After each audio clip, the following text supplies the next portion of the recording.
no ថាមែន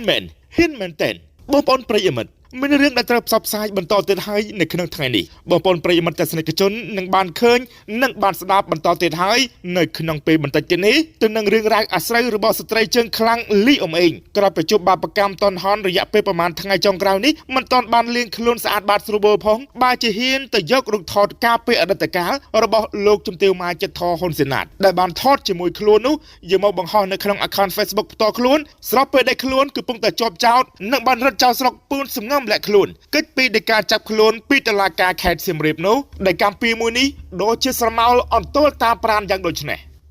បងប្អូនប្រិយមិត្តដែរពិតជាហួសចិត្តមែនទែនបាទក្រោយពីបានជួបរឿងមិនចេះចប់មិនចេះហើយទៅនឹងករណីរំលោភដីធ្លីរបស់ប្រជាពលរដ្ឋនៅក្នុងរយៈពេលបន្តទៀតមកតុលាការខេត្តសៀមរាបក៏បានចេញដីកាបញ្ជាឲ្យចាប់ខ្លួនស្ត្រីជើងខ្លាំងលីអ៊ុំអេងរូបនេះចំនួន2ដងទៅហើយខ្លួនក៏បានរត់ប្រាស់អាយ៉ោកិច្ចទៅនៅឯស្រុកក្រៅ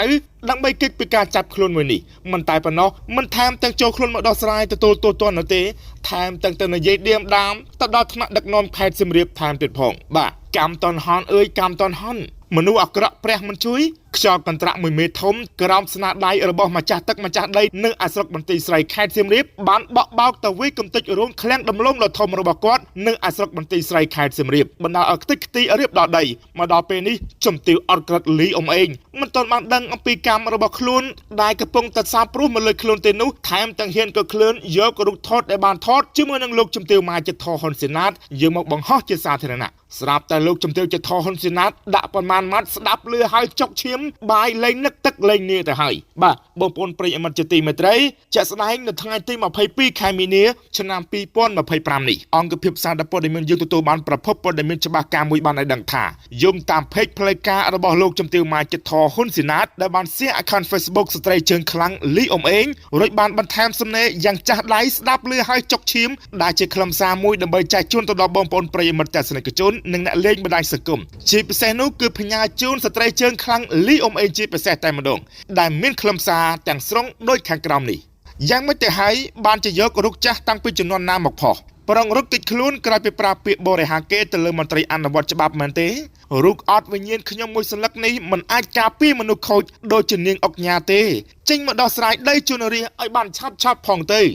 នេះហើយគឺជាសំណេររបស់លោកជំទាវចិត្តធហ៊ុនសេណាតក្រោយពីបានឃើញរូបថតមួយសន្លឹកដែលស្ត្រីជើងខ្លាំងឆ្លៀតឱកាសលីអ៊ុំអេងបានយករូបភាពមួយសន្លឹកដែលបានថតជាមួយនឹងលោកជំទាវម៉ាចិត្តធហ៊ុនសេណាតយកមកបង្ហោះនៅក្នុង Facebook របស់ខ្លួនតើការបង្ហោះរបស់គាត់នេះតើមានចេតនាអ្វីឲ្យពិតប្រាកដតើវាគឺជាចេតនាមួយនៅក្នុងការបង្ហោះនេះគឺចង់ឲ្យប្រជាពលរដ្ឋនិងអាជ្ញាធរមានការខ្លាចរអាមែនទេ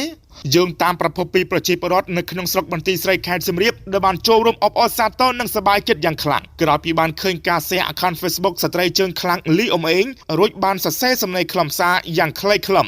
និងដាស់តឿនទៅលើជំទាវអត់ក្រិតរូបនេះរួចមកស្របពេលនេះដែរអង្គភាពសារព័ត៌មានយើងបានទទួលការសំណូមពរពីបងប្អូនមហាជននៅក្នុងបណ្ដាញសង្គមរាប់លាននាក់ក៏ដូចជាបងប្អូនប្រជាពលរដ្ឋនៅក្នុងស្រុកបន្ទាយស្រីនាទឹកដីខេត្តសៀមរាបផងដែរតាមរយៈเพจផ្លូវការរបស់អង្គភាពសារព័ត៌មានយើងខ្ញុំដែលកំពុងតែតន្ទឹងរង់ចាំមើលនិងរង់ចាំទស្សនាពីចំណាត់ការទៅលើស្ត្រីជើងខ្លាំងលីអ៊ុំអេងដែលប្រហែលថ្ងៃមុននេះស្ត្រីដ៏ល្បីឈ្មោះខាងបង្កើតរឿងអាស្រូវខាងលើនេះបាននិយាយអះអាងក្តែងផ្ដាំតាមសារជាសម្លេងថាបានណាហ៊ានទៅវាយរោងឃ្លាំងដំឡូងមួយពថៅរបស់គាត់នៅអាស្រុកបន្ទាយស្រីខេត្តសៀមរាបនោះគាត់នឹងចាត់ឲ្យមេធាវីរៀបចំឯកសារចាប់យកទៅដាក់គុកភ្លាមតែម្ដងស្ដាប់លឺឲ្យហួសចិត្តតែម្ដងបាទមកគំរាមគេមកគំរាមឯងខណៈដែលខ្លួនកំពុងតែរត់ចោលស្រុកនៅឡើយព្រោះតែកិច្ចខ្លួនពីដីកាដែលកំពុងតែអន្ទោលតាមប្រាណរហូតមកដល់ពេលនេះនៅមិនទាន់ដឹងខ្លួនទៀតតតែដៃទាំងគូចប់ខ្នោះទើបស្រក់ទឹកនេត្រាដោយសារតែត្រូវបណ្ដាសាប្រជាពលរដ្ឋតាមរយៈសារសម្លេងមាត់អត់គម្របរបស់ស្ត្រីជើងខ្លាំង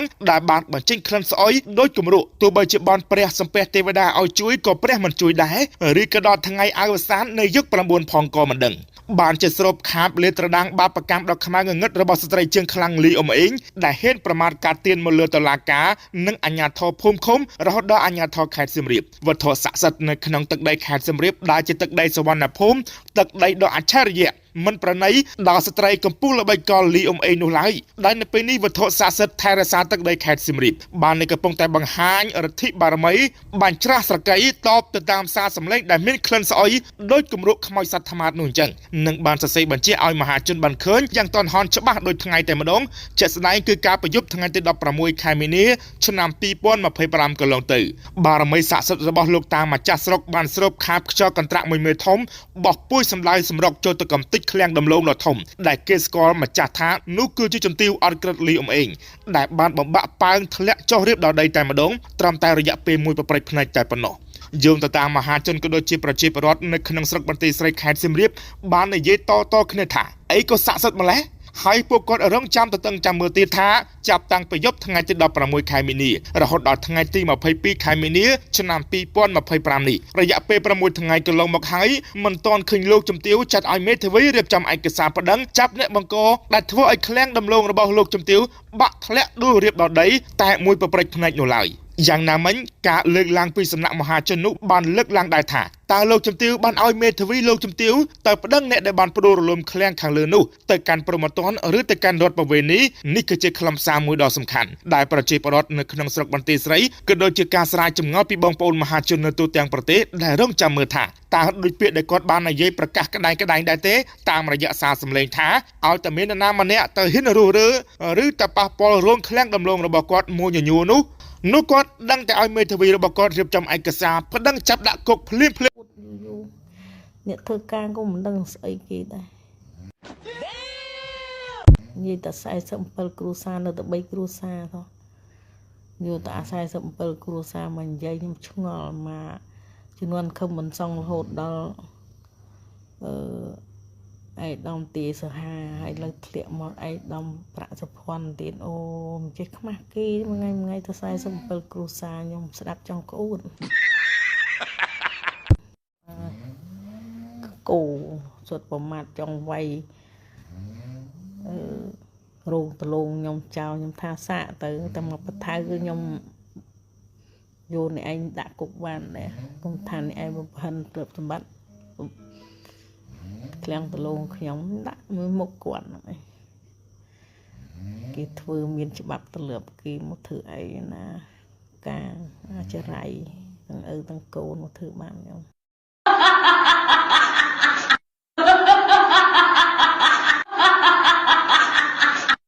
បាទនេះគឺជាការលើកឡើងរបស់គាត់សង្ស័យថាមិនខ្មាស់នោះទេអារឿងកិត្តិយសសេចក្តីថ្លៃថ្នូរនោះស្ត្រីជើងខ្លាំងលីអ៊ុំអេងម្នាក់នេះស្បែកមុខក្រាស់ខ្មឹកដោយស្បែកជ្រូកព្រៃទៅហើយយ៉ាងម៉េចក៏មិនខ្ចីឈឺដែរក្រៅពីវត្ថុស័ក្តិសិទ្ធិនៅក្នុងខេត្តសៀមរាបដែលជាទឹកដីសវណ្ណភូមិទឹកដីអច្ឆរិយៈមិនប្រណីទៅដល់ជំទាវអត់ក្រិតខាងលើនេះនឹងបានលេបត្រដាងអំពីបាបកម្មដ៏ខ្មៅងងឹតរបស់ស្ត្រីជើងខ្លាំងលីអ៊ុំអេងក្រៅពីខ្លាំងដំឡូងដ៏ធំរបស់គាត់នៅឯស្រុកបន្ទាយស្រីបានបាក់រលំធ្លាក់រៀបដល់ដីបែរជាបែកធ្លីរឿងលោកជាលេងដែលជាម្ចាស់ដីដែលជំទាវលីអ៊ុំអេងបានសាងសង់ខ្លាំងលើដីលោកដោយនៅពេលនេះត្រីរ៉ោះក៏រួចទន្សាយក៏រួចផងដែរលោកជំទាវហើយលោកជំទាវ